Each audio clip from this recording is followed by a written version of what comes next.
Such a beautiful word that Allah chose. You know, to say that someone is with someone, there are multiple ways of saying that. Someone next to me could be huwa bijanibikum, huwa sahibukum, yashabukum. He accompanies, he says huwa ma'akum. Ma'iyya is used when someone's there to support you. Ma'a is not just used for with, it is used for someone is there to support you.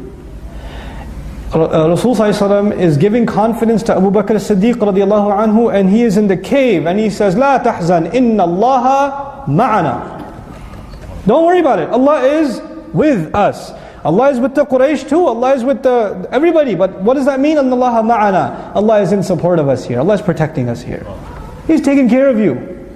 Huwa ma'akum aynama kuntum. Wallahu bima ta'maluna basir. And Allah watches what you're doing. Full view He has of everything you're up to. Lahu mulku samawati wal ard. He knows, He owns alone the kingdom of the skies and the earth. He already said this. He already said this. Look at the second ayah. Lahu mulku samawati wal ard. Wal ayatul khamisa kadhalik. Lahu mulku samawati wal ard. Fifth ayah the same way. Lahu mulku samawati wal ard. Why twice? Why does somebody say something twice? You know, your father is yelling at you. He says, I'm your father. 10 minutes later, I'm your father. What does that mean? Why would he say it twice? You're not listening. You don't show respect. He has to say it twice. Then your mother says, listen to him, he's your father. 3 times it was said to you. Why? It's not getting in your head. You don't show respect.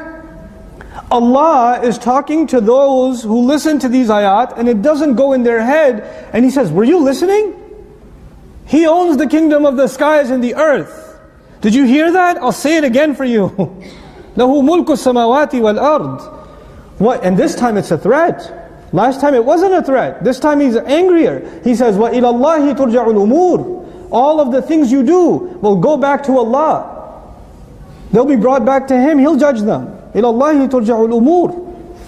Yulijul layla fin nahar. And now when you realize all the things I do will go back to Allah. Very next ayah He says He makes the night go into the day. وَيُولِجُ النَّهَارَ فِي اللَّيْلِ. And He makes the day go into the night. Why did He mention night and day? Because if you understood that every one of your deeds will go back to Allah, your day will change and your night will change. And every time a night is going into the day, you will say, Ya Allah, what have I done today?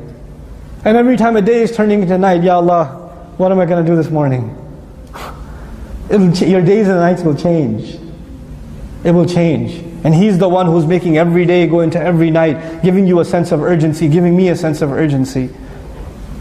وَهُوَ عَلِيمٌ بِذَاتِ الصُّدُورِ. And He has full knowledge of what's going on deep inside the chest. What the full nature of the chest, what you got inside you, the temptations you have, the evil thoughts you have, the things you want to say but you don't say but they're in your head. You know, all the waswasas of shaitan that come in your head. Oh man, if we even knew what each other's evil thoughts were, we would run from each other like we've never seen a more evil person. And Allah says, I know you on the inside. وَهُوَ عَلِيمٌ بِذَاتِ الصُّدُورِ. We come in front of each other and we dress nicely. We speak nicely. We act our best. We have a social contract to engage with each other in a civil fashion. But you know what? Allah knows. Take all those layers of social norms off and all the formalities away. Allah knows who you really, really, really are.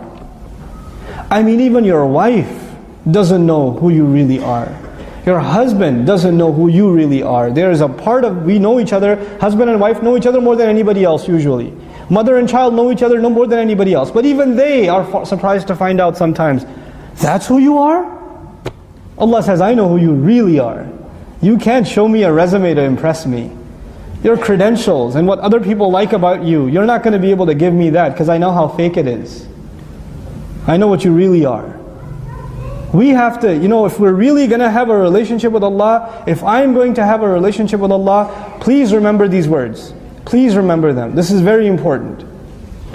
People might have a good opinion of you, and people might have a bad opinion of you. None of that means anything to Allah.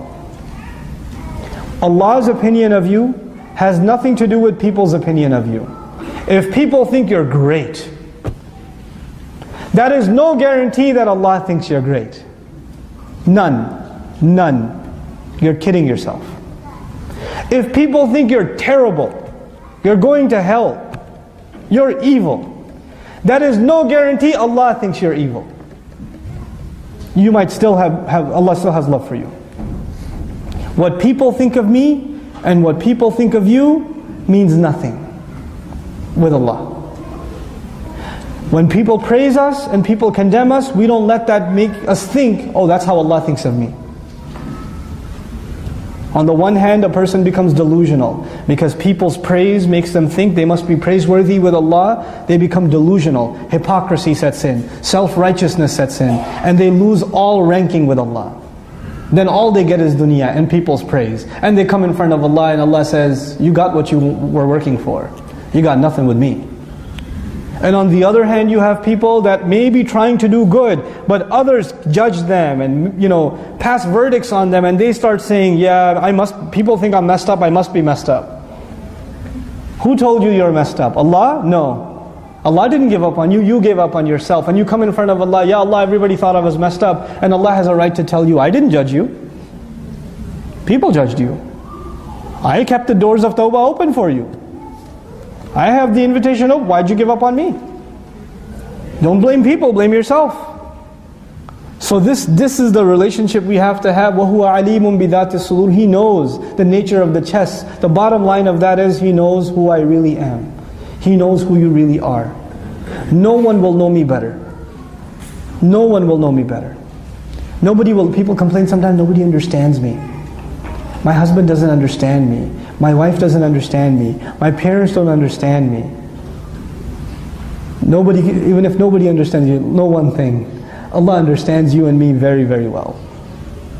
These are the 6 ayat at the beginning of the surah. All of them were about Allah. Now He says, Aminu billahi wa rasulihi. Believe in Allah and His Messenger. يعني من المفاجئ. It is shocking.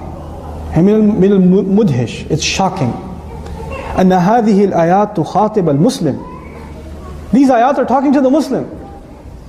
And the Muslim is being told, believe in Allah and His Messenger.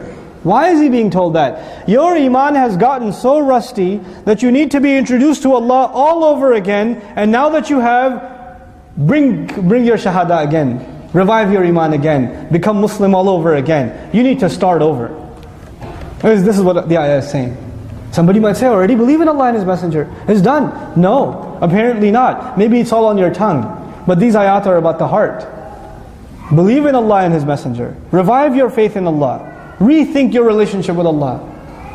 Relive that relationship with Allah and His Messenger. وَأَنْفِقُوا. And this time spend. مِمَّا جَعَلَكُمْ مُسْتَخْلَفِينَ فِيهِ. Spend out of all the things He left temporarily with you. I'll translate again. Spend out of all the things He left, what? Temporarily behind with you. That's istikhlaf. To leave something behind temporarily. That's called istikhlaf. He says, I have given you health temporarily. I have given you money temporarily. I have given you strength and intellect and opportunity to get an education and a house and car and job temporarily. Now give me from it. I have given you ability, give me from it. I've given you talent, give me from it. What are you going to spend for me? Because I'm telling you, those things I've given you were only temporary to see how much of it are you willing to give me back. وَأَنْفِقُوا مِمَّا جَعَلَكُمْ مُسْتَخْلَفِينَ فِيهِ فَالَّذِينَ آمَنُوا مِنْكُمْ وَأَنْفَقُوا. Then those among you that truly do believe and as a result will be willing to spend and will have spent, لَهُمْ أَجْرٌ كَبِيرٌ. They're going to have huge compensation. And by the way, that compensation will not be temporary.